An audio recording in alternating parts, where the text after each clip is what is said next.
এখানের একজন মাননীয় সদস্য আমি ওনার বডি ল্যাঙ্গুয়েজ বলেছে যে উনি ইচ্ছাকৃত বলেন নাই। আমার মনে হয়েছে, আমি সাইকোলজির ছাত্র, কিন্তু উনি বক্তব্য রাখতে গিয়ে বলে ফেলেছেন মন্ত্রী টন্ত্রী, মন্ত্রী টন্ত্রী, কিন্তু এটা আপনার প্রসিডিউর, এটা থেকে যাবে। সে কারণে আমি আশা করি টন্ত্রী শব্দটা এক্সপান্স করে দেবেন। মাননীয় স্পিকার, আপনাকে ধন্যবাদ। ধন্যবাদ মাননীয় হুইপ। তন্ত্রী এক্সপান্স হলো। মাননীয় সদস্য মোহাম্মদ রুহুল আমিন, আপনি একটি সম্পূরক প্রশ্ন করতে পারেন। মাননীয় স্পিকার, আপনাকে ধন্যবাদ।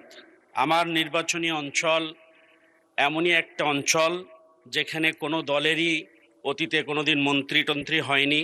আমার অঞ্চলে পর্যটনের তেমন কোনো কেন্দ্র নেই। আমার অঞ্চলে সমুদ্র সৈকত কিংবা বন অঞ্চলও নেই। এই অঞ্চলের মানুষের জন্য বড় দুর্ভোগ। এই অঞ্চলের গরমের সময় সবচেয়ে গরম, শীতের সময় সবচেয়ে শীত, এরকম একটা অঞ্চল থেকে আজ আমি এসেছি। মাননীয় স্পিকার, আপনার মাধ্যমে আমরা যারা জাতির শ্রেষ্ঠ সন্তান, যারা বীর মুক্তিযোদ্ধা, তারা এখন বয়সের ভারে সবাই নুয়ে পড়েছে।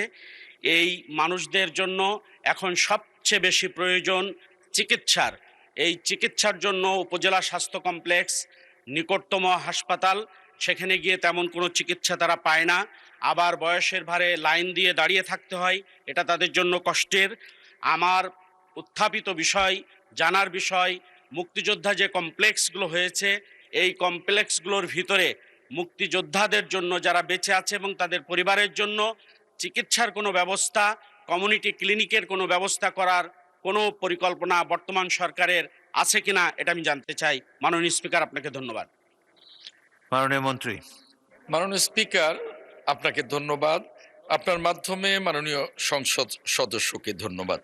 মাননীয় স্পিকার, বীর মুক্তিযোদ্ধাদের জন্য প্রতি বছরই 4,000 টাকা করে তাদের চিকিৎসার জন্যে ভাতা দেয়া হয়, এবং যদি কোনো বীর মুক্তিযোদ্ধা অসুস্থ হয়ে হাসপাতালে ভর্তি হন, স্বীকৃত হাসপাতাল থেকে আমরা এই মন্ত্রণালয় যখনই কোনো বিল পাওয়া যায়, মন্ত্রণালয় সেই বিলও পরিশোধ করেন। এখন মাননীয় সংসদ সদস্যের যে প্রশ্ন, যে প্রত্যেকটা উপজেলা সদরে বীর মুক্তিযোদ্ধাদের জন্যে কোনো হাসপাতাল নির্মাণের পরিকল্পনা আছে কিনা।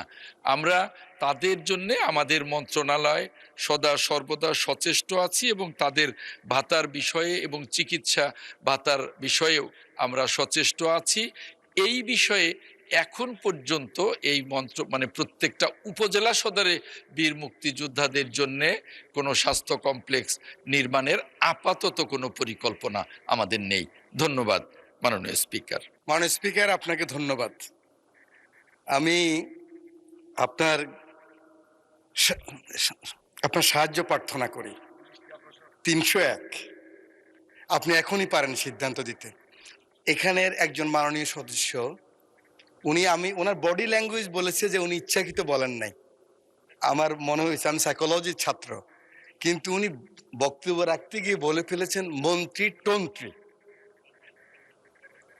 মন্ত্রী টন্ত্রী, কিন্তু এটা আপনার প্রসিডিউর, এটা থেকে যাবে। সে কারণে আমি আশা করি টন্ত্রী শব্দটা এক্সপান্স করে দেবেন। মাননীয় স্পিকার, আপনাকে ধন্যবাদ।